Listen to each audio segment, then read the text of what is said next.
ఇక AP CM Chandrababu Polavaram project సందర్శనకు సంబంధించి మరిన్ని డీటెయిల్స్ మా కరెస్పాండెంట్ భార్గవ్ అందిస్తారు.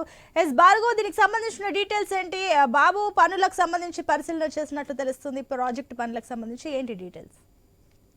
ఉదయం 11:50 సీఎం చంద్రబాబు పోలవరం ప్రాజెక్టుకు చేరుకున్నారు. ముందుగా ఏరియల్ వ్యూ ద్వారా కూడా ప్రాజెక్టు ప్రాంతంలో ఉన్నటువంటి పనులు, అలాగే పరిసర ముంపు గ్రామాలు ఏవైతే ఉన్నాయో వాటిని కూడా ఆయన ఏరియల్ వ్యూ ద్వారా కూడా పరిశీలించారు. అలాగే అనంతరం ప్రస్తుతం అయితే ప్రాజెక్టు వ్యూ పాయింట్ కు చేరుకున్నారు. ప్రాజెక్టు వ్యూ పాయింట్ కు చేరుకున్న చంద్రబాబుకు జిల్లాకు చెందినటువంటి ఇన్ఛార్జి మంత్రి నాదెండ్ల మనోహర్ తో పాటు రాష్ట్ర ఇరిగేషన్ శాఖ మంత్రి నిమ్మల రామానాయుడు, జిల్లాకు చెందిన మరో మంత్రి పార్థసారథి కూడా ఘన స్వాగతం పలికారు. ఇతర ప్రజాప్రతినిధులు కూడా అందరూ వచ్చి చంద్రబాబుకు స్థానికంగా ఉన్నటువంటి పోలవరం నిర్వాసితుల అంశాలపై కూడా పలు వివరాలు వారికి తెలియజేసిన పరిస్థితి కూడా ఉంది. అనంతరం హిల్ వ్యూ పాయింట్ వద్ద ఇరిగేషన్ అధికారులను, ఇంజనీర్లు కూడా చంద్రబాబు ఇక్కడ ప్రాజెక్టు పనుల పురోగతిని కూడా అడిగి తెలుసుకుంటున్నారు. ప్రధానంగా గడిచిన 6 నెలల్లో కూడా 2 సార్లు వరదలు రావడం, ప్రాజెక్టు పనులకు ఆటంకం కలగడం జరిగింది. ఆ తర్వాత వరదలు తగ్గిన తర్వాత వచ్చే జనవరి నుంచి కూడా కొత్త డయాఫ్రమ్ వాల్ నిర్మాణాన్ని ప్రారంభించాలంటూ కూడా ప్రస్తుతం ప్రణాళికలు సిద్ధం చేసుకున్న పరిస్థితి ఉంది. ఇందుకు సంబంధించి కేంద్రం ముందుగానే నిధులు కూడా, అడ్వాన్స్ నిధులు కూడా ఇవ్వడం, అందులో 900 కోట్ల రూపాయలను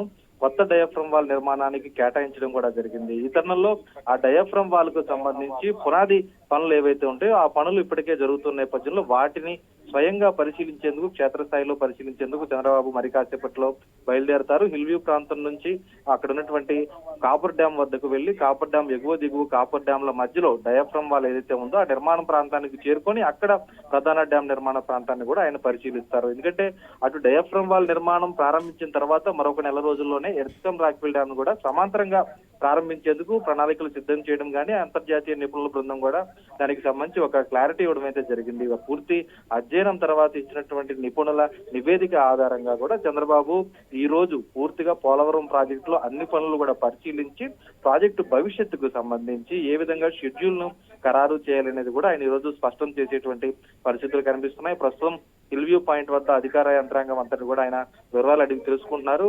ఇక్కడి నుంచి నేరుగా కాసేపట్లోనే రోడ్డు మార్గంలో కూడా ఆయన బయలుదేరతారు. తొలుత స్పిల్వే ప్రాంతానికి చేరుకొని, స్పిల్వే ఇప్పటికే నిర్మాణం దాదాపు 95% కూడా పూర్తయింది.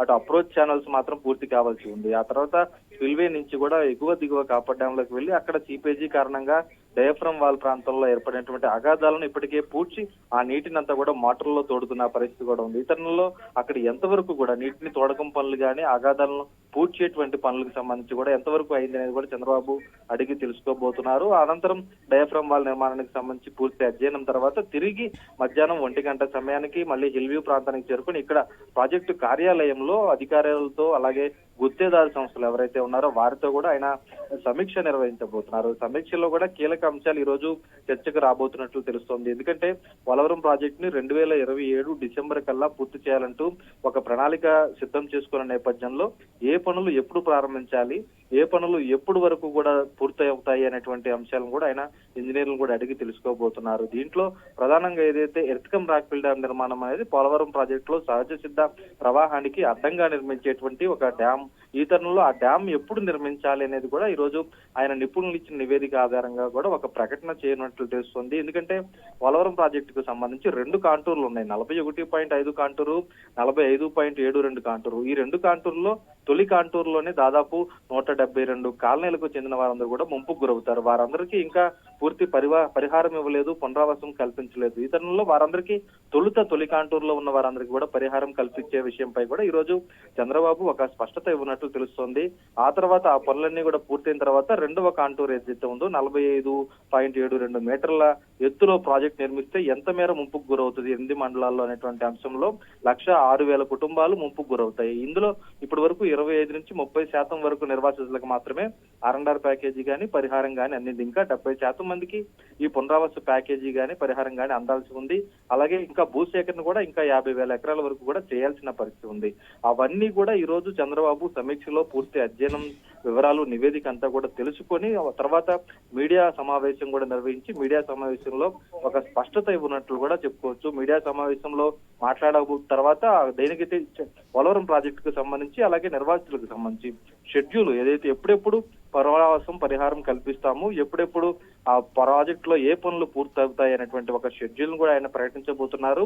ఇరిగేషన్ శాఖ మంత్రి నిమ్మల రామారెడ్డి ఒక రోజు ముందుగానే ఈ ప్రాంతానికి చేరుకొని ఇందుకు సంబంధించి నివేదికలన్నీ కూడా అధికార యంత్రాంగాన్ని అడిగి సిద్ధం చేసిన పరిస్థితి కూడా ఉంది. ఈ రోజు కూడా పూర్తి పర్యటన అనంతరం కూడా ఒక క్లారిటీ వచ్చేటువంటి అవకాశం కనిపిస్తోంది. ఎందుకంటే పోలవరం ఎత్తుపై కూడా పూర్తి వివాదాల నేపథ్యంలో మొన్న జరిగిన అసెంబ్లీ సమావేశాల్లో కూడా చంద్రబాబు, ఇరిగేషన్ శాఖ మంత్రి నిమ్మల రామారెడ్డి స్పష్టం చేయడం జరిగింది.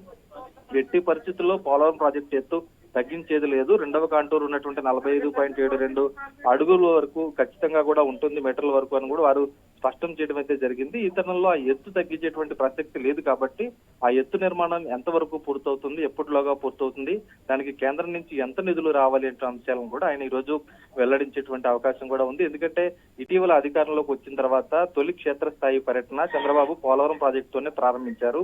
ఇప్పుడు రెండవసారి ఈ రోజు పోలవరం ప్రాజెక్టుకు మరో 4వసారి సీఎం అయిన తర్వాత ఆయన వస్తున్న పరిస్థితి కూడా ఉంది కాబట్టి పోలవరం ప్రాజెక్టుకు సంబంధించి అన్నిటిపై కూడా ఆయనకి పూర్తి అవగాహన ఉంది కాబట్టి ఖచ్చితంగా దీని మీద ఒక కొలిక్కి వస్తుంది అనేది కూడా అందరూ ఎదురు చూస్తున్న పరిస్థితి కూడా కనిపిస్తుంది. ప్రధానంగా ప్రాజెక్టులో నిర్వాసితుల అంశం కూడా కీలకంగా కూడా చెప్పుకోవచ్చు. ఎందుకంటే ప్రభుత్వాలు వస్తున్నాయి, తాము పోలవరం ప్రాజెక్టు మేం కడతామంటూ జాతీయలో స్థాయిలో ఉన్నటువంటి ప్రభుత్వం కానీ రాష్ట్ర స్థాయిలో ఉన్నటువంటి ప్రభుత్వాలు కానీ చెబుతూనే వస్తున్నాయి. కానీ నిర్వాసితులకు ఎవరు పరిహారం ఇస్తారనేది మాత్రం ఎవరు స్పష్టం ఇచ్చినటువంటి పరిస్థితి కూడా లేదు. అటు నిధులకు సంబంధించి కూడా అనేక మార్లు ఆ పోలవరం ప్రాజెక్టు జాతీయ హోదా ఇచ్చిన తర్వాత చేయాల్సిన 2013 భూసేకరణ చట్టం ప్రకారం ఇవ్వాల్సిన పరిహారానికి సంబంధించి ఒక స్పష్టమైనటువంటి హామీ ఎవరు ఇవ్వడం లేదనే ఆందోళనలు అనేక సార్లు కూడా నిర్వాసితుల నుంచి వినిపించాయి. చంద్రబాబు పర్యటనకు వారం రోజుల ముందు 7 మండలాల్లో ఉన్నటువంటి నిర్వాసితులందరూ కూడా కుక్కునూరులో ఒక భేటీ ఏర్పాటు చేసుకుని తమ డిమాండ్లపై ఒక వినతి పత్రాలను కూడా సిద్ధం చేసి స్థానిక ప్రజాప్రతినిధులకు ఇవ్వడం జరిగింది. ఈ నేపథ్యంలోనే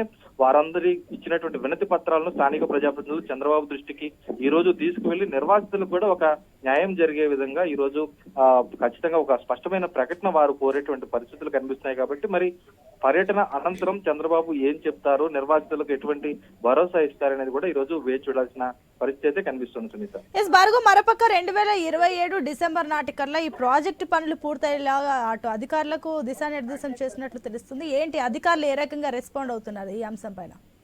ఖచ్చితంగా కూడా 2027 డిసెంబర్ కి ప్రాజెక్టు పూర్తి చేయాలని వారు ప్రణాళిక సిద్ధం చేసుకున్నప్పటికీ కూడా ప్రతి ఏటా కూడా జూన్ నుంచి ఆగస్టు వరకు వరదలు వస్తున్న నేపథ్యంలో ఆ సమయంలో పనులకు ఆటంకం కలగడం అనేది కూడా జరుగుతూ వస్తుంది. అయితే ఎగువ దిగువ కాపర్ డ్యాములు పూర్తి చేసిన తర్వాత, స్పిల్వే కూడా పూర్తి చేసిన తర్వాత ఈ ఆటంకాలకు స్వచ్ఛ చెప్తూ గేట్లు ఎత్తి నీటిని విడుదల చేస్తున్న పరిస్థితి ఉన్నప్పటికీ కూడా ఇక్కడ ఏర్పడిన సీపేజ్ ఏదైతే ఉందో అగాధాలు ఎగువ దిగువ కాపర్ డ్యామ్ లో పూర్తి చేయకముందు పాక్షికంగా వాటిని గ్యాప్ ఇవ్వడం వల్ల వచ్చినటువంటి అగాధ ఉంటాయో ఆ ప్రాంతంలో సీపేజ్ అనేది కూడా జరిగి ఆ నీరు ఓటంతా వచ్చి అక్కడ ఉన్నటువంటి డయాఫ్రమ్ వాల్ ని పాడు చేయడం జరిగింది. దానివల్ల ఈ రోజు కొత్త డయాఫ్రమ్ వాల్ నిర్మించాల్సిన పరిస్థితి ఉంది. అయితే కొత్త డయాఫ్రమ్ వాల్ పూర్తిగా నిర్మాణం జరిగిన తర్వాతే ఎర్త్కమ్ రాక్ఫిల్ డ్యామ్ నిర్మాణం చేయాల్సిన పరిస్థితి ఉంది. అయితే దీనికి దాదాపు ఏడాదికి పైగా కొత్త డయాఫ్రమ్ వాల్ నిర్మాణానికి సమయం పడుతుంది. ఆ తర్వాత ప్రధాన డ్యామ్ నిర్మించాలంటే మరొక 2 సంవత్సరాల కాల వ్యవధి పడుతుంది. అందుకే ఈ కాల వ్యవధిని తగ్గించుకునేందుకు కొత్త డయాఫ్రమ్ వాల్ నిర్మాణం ప్రారంభించిన నెల రోజుల తర్వాత సమాంతరంగా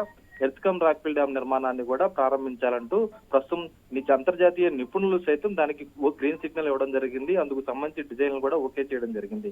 ఈ తరుణంలో డయాఫ్రమ్ వాల్ అలాగే సమాంతరంగా ఎర్త్కమ్ రాక్ఫిల్ డ్యామ్ నిర్మాణాలు కనుక ప్రారంభిస్తే వచ్చే జనవరిలో ఖచ్చితంగా 2027 డిసెంబర్ కల్లా కూడా ఈ ప్రాజెక్టు పూర్తవుతుంది అనేటువంటి ఒక ప్రణాళిక ఇంజనీరింగ్ అధికారుల వద్ద ఉంది. అయితే దీని అంతటికీ జరగాలంటే కనుక కేంద్రం నుంచి నిధులు సకాలంలో రావాల్సిన పరిస్థితి ఉంది. ప్రస్తుతం ఎన్డీఏ కూటమిలో భాగస్వామ్యంగా అటు తెలుగుదేశం గాని జనసేన గాని ఉంది కాబట్టి కేంద్రం నుంచి తాము నిధులు సకాలంలో తీసుకువస్తామనే భరోసా వారికి కనిపిస్తున్నటువంటి పరిస్థితి ఉంది. అయితే 2014లో కూడా మీరు ఎన్డీఏ భాగస్వామ్యంలో ఉన్నారు, అప్పుడు నిధులు ఎందుకు తీసుకురాలేకపోయారు, అప్పుడు ఎందుకు పూర్తి చేయలేకపోయారు? 2019కి డెడ్ లైన్ అనేది మీరు నిర్ధారించినటువంటి తేదీయే 2019 జూన్ కల్లా నీరుస్తామని అన్నారు, అప్పుడు ఎందుకు పూర్తి చేయలేకపోయారు? మరి ఈసారి ఎందుకు పూర్తి చేస్తున్నట్టు ఆ ప్రశ్నలు ప్రస్తుతం ఇక్కడ ఉన్నటువంటి నిర్వాసితుల్లో గానీ ఆ ప్రాజెక్టు కోసం ఎదురు చూస్తున్న రైతుల నుంచి గానీ వినిపిస్తున్న పరిస్థితి ఉంది. మరి ఈసారైనా సరే కేంద్రం సకాలంలో నిధులు ఇస్తుందా అనేటువంటి ప్రశ్నలు ఉన్న నేపథ్యంలో ప్రస్తుతం భాగస్వామ్యం ఎన్డీఏ కూటమితో ఉన్నారు కాబట్టి ఖచ్చితంగా తాము తీసుకొస్తాం,